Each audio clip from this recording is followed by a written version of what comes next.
Good morning students.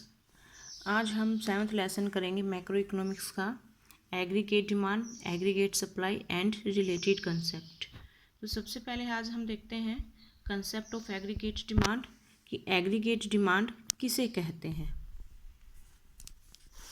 तो AD does not refer to the demand for any particular goods in the market, यानी कि aggregate demand का meaning ये नहीं है कि मार्केट के अंदर किसी पर्टिकुलर गुड्स या सर्विस की जो डिमांड होती है। एग्रीगेट डिमांड का मीनिंग होता है it refer to demand for all goods and service in the economy, यानी कि इसका मीनिंग है कि पूरी इकोनॉमी के अंदर जो ऑल गुड्स हैं और सर्विस है उसकी जो टोटल डिमांड है उसे हम क्या कहेंगे, एग्रीगेट डिमांड। यानी कि सिंपल सा मीनिंग ये है कि इकोनॉमी के अंदर जितने भी ऑल गुड्स का प्रोडक्शन होता है, ऑल सर्विस जो यूज़ की जाती है, उनकी टोटल को हम क्या कहते हैं, एग्रीगेट डिमांड कहते हैं।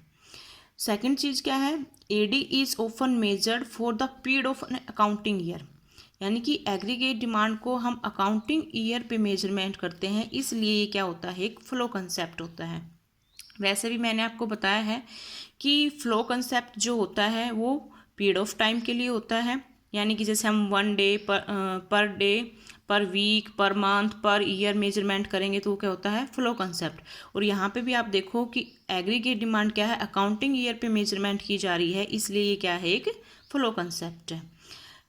नेक्स्ट है इसके बाद AD can be measure, AD को मेजरमेंट किया जा सकता है जनरल प्राइस लेवल पर। और सेकंड चीज़ क्या है, लेवल ऑफ इनकम पर।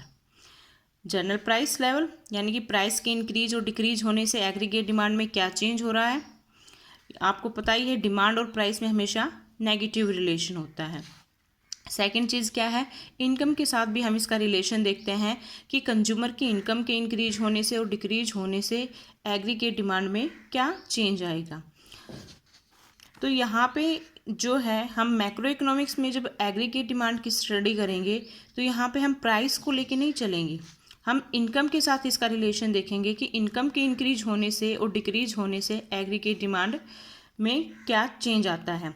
और सिंपल सी बात है, अगर इनकम इंक्रीज होती है तो डिमांड भी क्या हो जाएगी, कंज्यूमर की इंक्रीज हो जाती है, और इनकम के डिक्रीज होने से डिमांड क्या हो जाती है, डिक्रीज हो जाती है। तो यहाँ पे आपको इनकम में और डिमांड में कैसा रिलेशन देखने को मिलेगा, पॉजिटिव रिलेशन। यहाँ पे हम प्राइस की बात नहीं करेंगे, किसके साथ एग्रीगेट डिमांड का रिलेशन देख रहे हैं, इनकम के साथ, कि लेवल ऑफ इनकम इंक्रीज और डिक्रीज होने से एग्रीगेट डिमांड में क्या चेंज आएगा। और नेक्स्ट इसमें यही चीज़ बताई है कि +2 लेवल पे अगर हम एग्रीगेट डिमांड की स्टडी करेंगे तो इसमें हम एग्रीगेट डिमांड का रिलेशन किसके साथ स्टडी करेंगे, ओनली इनकम के साथ, प्राइस के साथ नहीं कर रहे हैं। नेक्स्ट है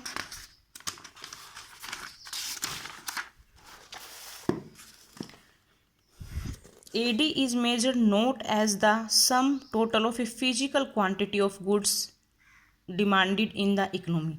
एग्रीगेट डिमांड जो होती है वो फिजिकल क्वांटिटी के रूप में नहीं मेजरमेंट की जाती है, इस in fact it is not possible to do so, ऐसा पॉसिबल नहीं है कि हम कि कितनी क्वांटिटी में गुड्स का प्रोडक्शन किया गया है उसको हम मेजरमेंट कर पाएँ। एडी को अगर हम मेजरमेंट करते हैं तो वो किसके पता चलता है, टोटल एक्सपेंडिचर से, यानी कि टोटल जो गुड्स का प्रोडक्शन हुआ है उसके ऊपर कितना एक्सपेंडिचर किया गया है, उसको हम जो एक्सपेंडिचर किया जा रहा है उसे हम क्या कहेंगे, एग्रीगेट डिमांड।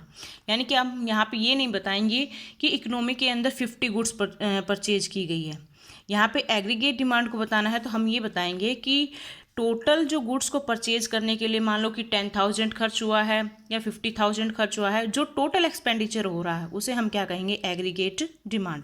फिजिकल क्वांटिटी यहाँ पे मेजरमेंट नहीं की जा सकती क्योंकि पॉसिबल नहीं है कि किस कंज्यूमर ने कितनी गुड्स परचेज की हैं उसका हम एस्टिमेशन नहीं लगा सकते, लेकिन कितना खर्च किया है उसका पता लगाया जा सकता है।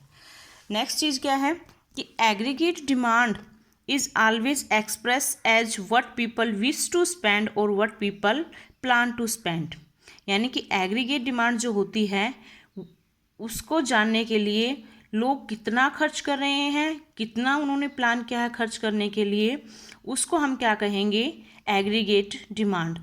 यानी कि aggregate demand as what people actually spend. यहाँ से ध्यान से समझो, aggregate demand as what people actually spend on the purchase of goods and service in the economy, यानी कि नेवर इंटरप्रेट। एग्रीगेट डिमांड जो होती है, एक्चुअल में जितना उनके ऊपर खर्च किया जाता है उसका पता नहीं लगाया जा सकता है, उसको हम नहीं जान सकते कि कितना एक्चुअल में उन्होंने स्पेंड किया है।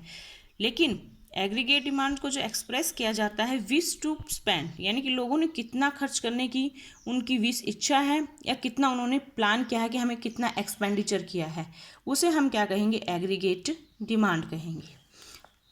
नेक्स्ट है, इसमें एक फोकस जोन में आपकी एक डेफिनेशन दे रखी है कि एग्रीगेट डिमांड क्या है। तो AD is the sum total of expenditure, total expenditure है that the people plan to incur on the purchase of goods and service produce in economy, यानी कि लोग कितना वो खर्च करना चाहते हैं जो इकोनॉमी के अंदर गुड्स एंड सर्विस परचेज करने के लिए डिफरेंट लेवल ऑफ इनकम पर, उनका जो डिफरेंट लेवल ऑफ इनकम है उसके ऊपर वो कितना टोटल एक्सपेंडिचर कर रहे हैं गुड्स एंड सर्विस को परचेज करने के लिए, उसे हम क्या कहेंगे, एग्रीगेट डिमांड कहेंगे। नेक्स्ट इसमें बिहेवियर ऑफ एडी या एडी शेड्यूल।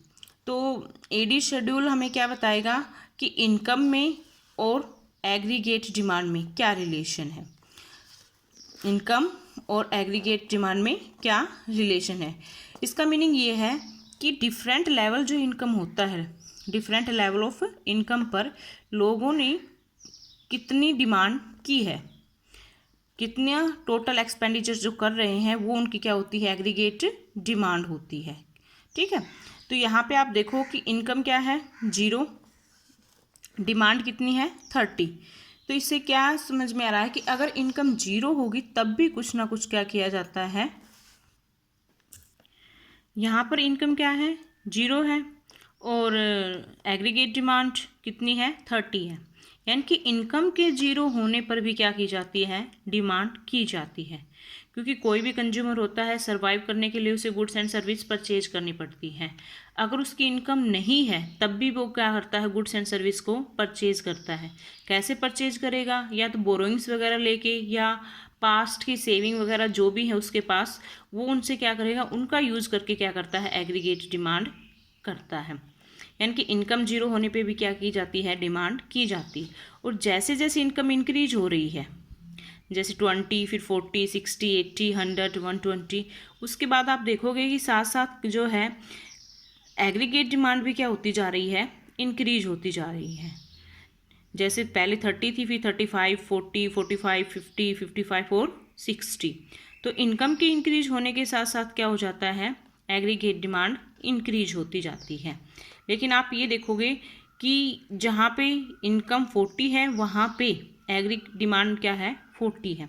उसके बाद अगर आप देखोगे कि इनकम इंक्रीज हुई है, डिमांड भी इंक्रीज हुई है, लेकिन इनकम के कंपैरिजन में डिमांड क्या है, कम इंक्रीज हुई है। यानी कि यहाँ से हम कह सकते हैं कि लोगों ने क्या कर दी है, सेविंग करनी स्टार्ट कर दी है। जैसे आप देखोगे कि इनकम कितनी है 60 और डिमांड कितनी है 45, यानी कि 15 की क्या हो गई है, सेविंग हो गई है। एग्रीगेट डिमांड कितनी की है उसने, 45 की है। बाकी जो रह गया, जितनी इनकम उसकी रिमेनिंग रहती है वो क्या हो जाती है, उसकी सेविंग स्टार्ट हो जाती है। तो ये आगे भी आएगा आपका कंसेप्ट, और अच्छे से करेंगे डिटेल में। अब इसका डायग्राम देखते हैं हम। एक्स एक्सिस पे क्या है, इनकम है, वाई एक्सिस पे क्या है, एग्रीगेट डिमांड है। इनकम 45 डिग्री के एंगल से ली गई है, यानी कि एक कांस्टेंट प्रपोर्शन में क्या होती है, इंक्रीज होती है। जैसे 0 है, फिर क्या हो गए 20, 40, 60, 80, 100 और 120। तो आप देखोगे कि 20 के उससे क्या हो रही है, हमारी इनकम एक कांस्टेंट रेट से इंक्रीज हो रही है।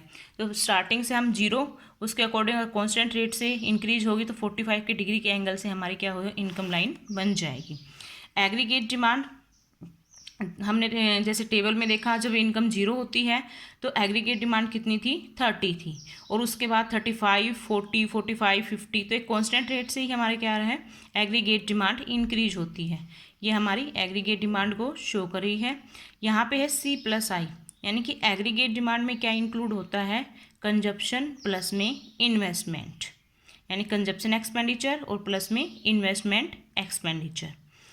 ये इन्वेस्टमेंट की जो लाइन शो की गई है 10 से, यहाँ पे आप देखोगे कि ये कांस्टेंट है, हॉरिजॉन्टल है, तो इसका मीनिंग क्या हो गया है, इन्वेस्टमेंट कितना किया जा रहा है, ओनली 10 किया जा रहा है। ये जो इन्वेस्टमेंट है ये कौन सा इन्वेस्टमेंट है, ऑटोनोमस इन्वेस्टमेंट है। ऑटोनोमस इन्वेस्टमेंट का मीनिंग क्या है कि इस इन्वेस्टमेंट के ऊपर इनकम के इंक्रीज और डिक्रीज होने का कोई इफेक्ट नहीं होता। गवर्नमेंट क्या करती है, कांस्टेंट रेट से क्या कर रही है, इन्वेस्टमेंट कर रही है।